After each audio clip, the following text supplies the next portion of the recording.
No dia 16 de novembro de 1961, o cargueiro grego Captain Tel navegava pelas águas do Atlântico, quando um dos tripulantes percebeu algo estranho no horizonte. Era um pequeno ponto branco, quase impossível de distinguir entre as ondas. À primeira vista, parecia um pedaço de destroço flutuando no oceano, mas quando o navio se aproximou, os marinheiros perceberam que havia uma pessoa naquele objeto. Era uma menina. Sua pele estava severamente queimada pelo sol. Seus lábios estavam ressecados, seu corpo estava desidratado e ela já não tinha forças para se manter consciente. A menina se chamava Terry Jo DeRuppel.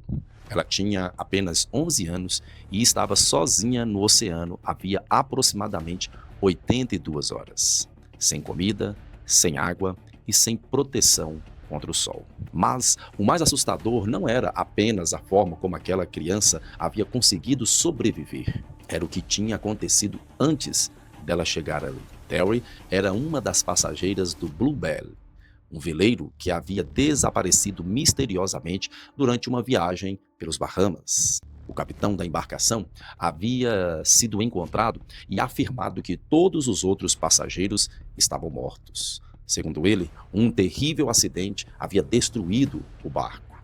Mas Terry Joe tinha uma história completamente diferente.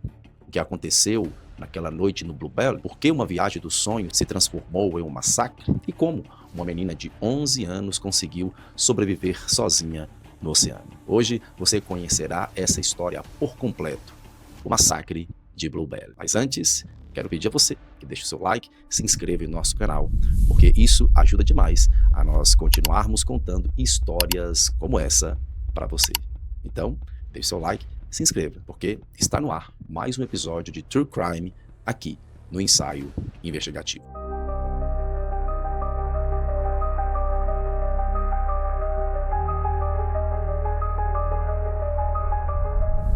Para entender como Terry Joe foi parar no meio do Atlântico, precisamos voltar alguns dias. O seu pai, Arthur, era um optometrista bem-sucedido que vivia em Green Bay, nos Estados Unidos. Ele era casado com Jen e o casal tinha 3 filhos: Brian, de 14 anos, Terry Joe, de 11, e uma pequena criança de apenas 7 anos chamado René. Arthur havia servido durante a Segunda Guerra Mundial e conhecia parte das águas ao redor das Bahamas. Durante anos, ele alimentou o sonho de retornar àquela região, mas dessa vez acompanhado da família. A família de Ruppel economizaram durante muito tempo para realizar aquela viagem.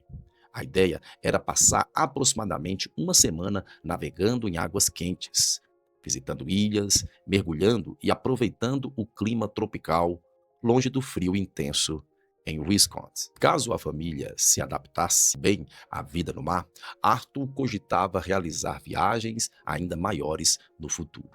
Era, portanto, mais do que uma simples semana de férias. Era um teste de um sonho familiar.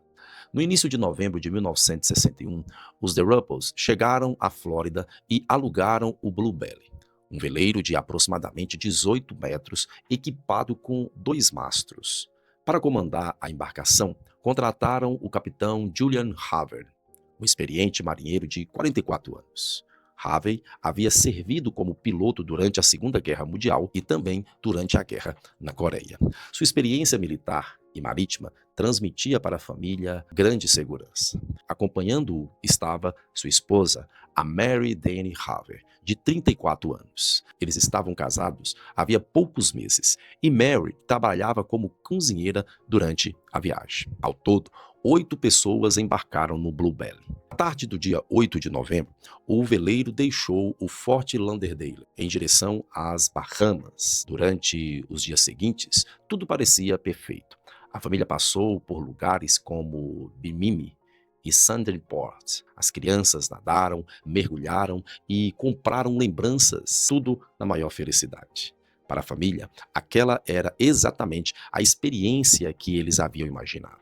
No dia 12 de novembro, Pouco antes de iniciarem o retorno para a Flórida, Arthur conversou com uma autoridade local e descreveu aquela viagem como uma experiência única na vida. Ele teria dito que a família retornaria à região antes do Natal. Arthur não poderia imaginar que aquela, na verdade, seria uma das últimas conversas da sua vida. Naquela noite, todos jantaram juntos no Bluebell. Depois da refeição, Terry Joe desceu para a cabine onde dormia. O mar estava calmo. Não havia nenhuma tempestade ameaçando o veleiro e nada indicava que durante poucas horas, quase todos a bordo estariam mortos. Algum tempo depois, Terry acordou com um som de gritos vindo do convés. Ainda sonolenta, ela permaneceu na cabine tentando compreender o que estava acontecendo. Então, ouviu pessoas e novos ruídos dentro da embarcação. Em determinado momento, Terry viu sangue escorrendo pela região próxima à sua cabine.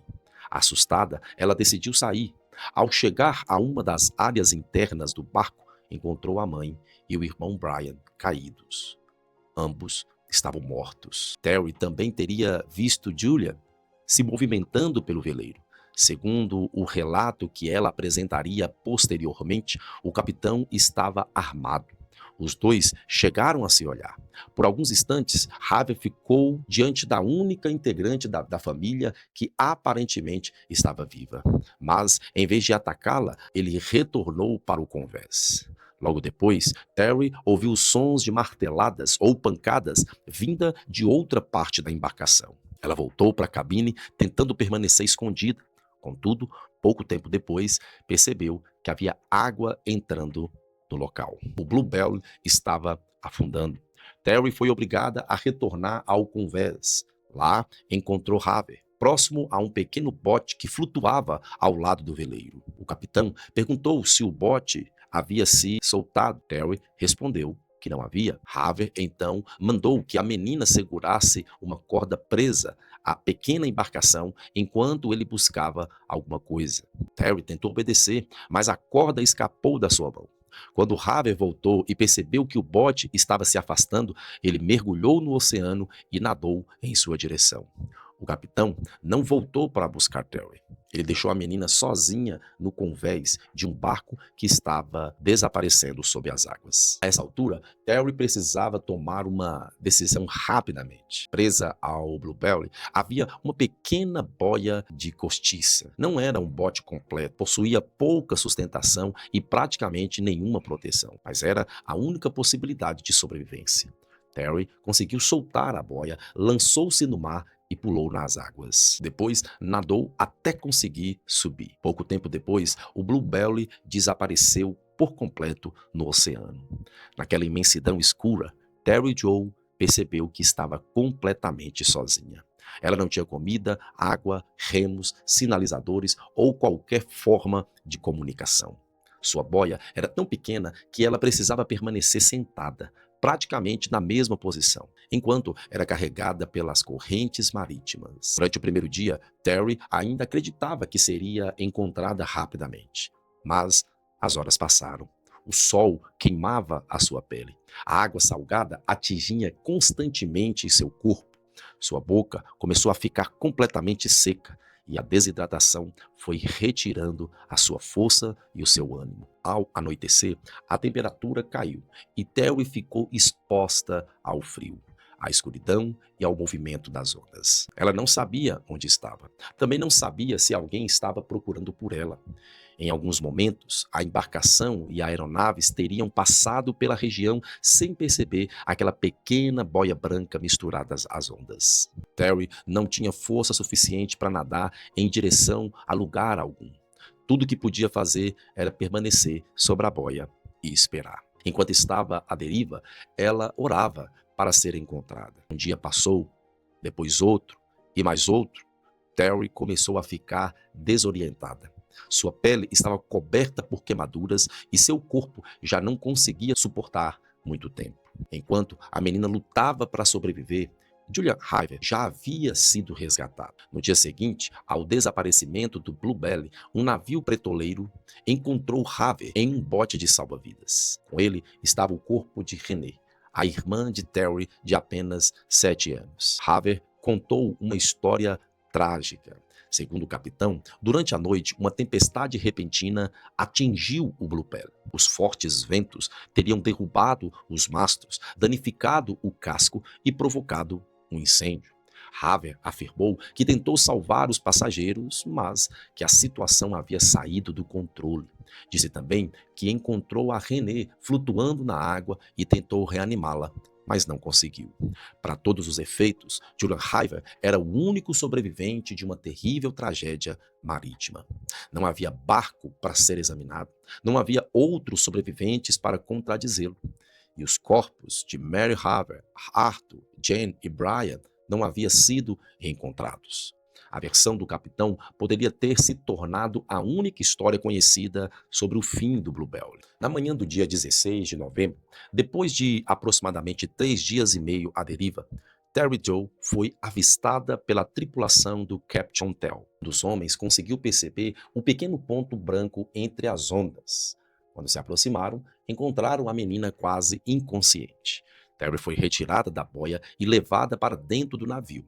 Segundo os relatos do resgate, ela mal conseguia falar e logo perdeu a consciência nos braços dos tripulantes. A guarda costeira foi comunicada e Terry acabou transportada para um hospital em Miami. Seu estado era grave.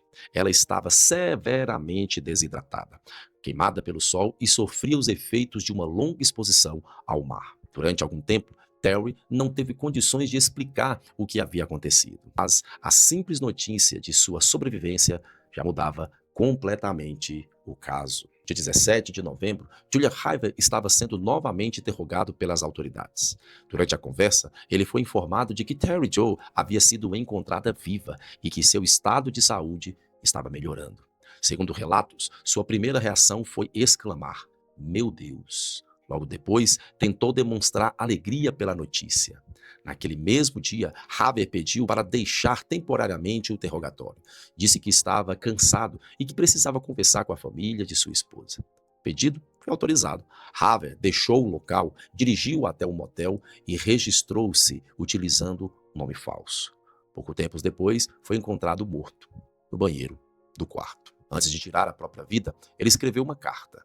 No entanto, não confessou os assassinatos, nem apresentou uma explicação clara sobre o que havia acontecido no Blue Bell. Enquanto isso, Terry começou a se recuperar. Quando finalmente conseguiu conversar com os investigadores, sua história contradiz diretamente a versão de Haver. Ela afirmou que o mar estava calmo naquela noite, disse que os mastros continuavam intactos e não se lembrava de nenhum incêndio destruindo a embarcação. Terry relatou os gritos, o sangue, os corpos de sua mãe e seu irmão, a presença de Haver e o abandono do veleiro que estava afundando. Com Haver morto e os outros passageiros desaparecidos no mar, nunca foi possível reconstruir cada minuto daquela noite. Mas os investigadores chegaram a uma conclusão provável. Julian Haver, o capitão, enfrentava graves problemas financeiros. Pouco depois de se casar com Mary Dan, ele havia contratado uma apólice de seguro de vida com cláusula de dupla indenização, que aumentaria o valor pago caso ela morresse em um acidente. A investigação concluiu que Haver provavelmente planejou matar a própria esposa no mar e apresentar sua morte como um acidente. Em algum momento, porém, Arthur pôde ter visto o que estava acontecendo ou tentado impedir o capitão. A partir daí, Haver teria começado a eliminar as testemunhas. Arthur, Jane, Brian, René, todos mortos. Terry sobreviveu possivelmente porque permaneceu escondida durante parte do massacre e porque Haver acreditou que o naufrágio faria o restante do trabalho. A presença do corpo de René no bote também levantou a suspeita de que Haver o teria levado para tomar sua história mais conveniente. A conclusão, portanto, oficial foi que, caso estivesse vivo, Julian Haver provavelmente teria sido processado pelos assassinatos e pela tentativa de matar Terry Joe. A verdade completa sobre aquela noite morreu com ele, mas a sua versão não sobreviveu. Julian Haver acreditou que o oceano apagaria tudo. Ele também pensou que o Blue Bell desapareceria nas profundezas, que os corpos jamais seriam encontrados. que não haveria testemunhas e palavras que pudessem contradizer a sua verdade. Mas no meio do Atlântico, uma pequena boia branca mudou tudo isso. Terry Joe perdeu, portanto, seus pais, o irmão, a irmã naquela noite. E ainda assim, foi sua voz que impediu que todos eles fossem lembrados apenas como vítimas de um acidente marítimo. E aí, o que você achou dessa história? Você acredita que o motivo do massacre foi de fato por questões financeiras? Ou que teria uma outra motivação por trás disso? Há quem diga que foi dinheiro, há quem diga que foi um ritual satânico. E outros acreditam que ele era mesmo um serial killer, que se assustou e acabou tirando a sua própria vida. Mas e você? Qual é a sua opinião? Deixa aqui nos comentários, eu quero muito saber. E chegamos então ao fim de mais uma história de crimes reais aqui no Ensaio Investigativo. Não se esqueça de deixar o seu like, se inscrever, porque toda semana tem história nova para você. A todos vocês, um abraço e até a próxima.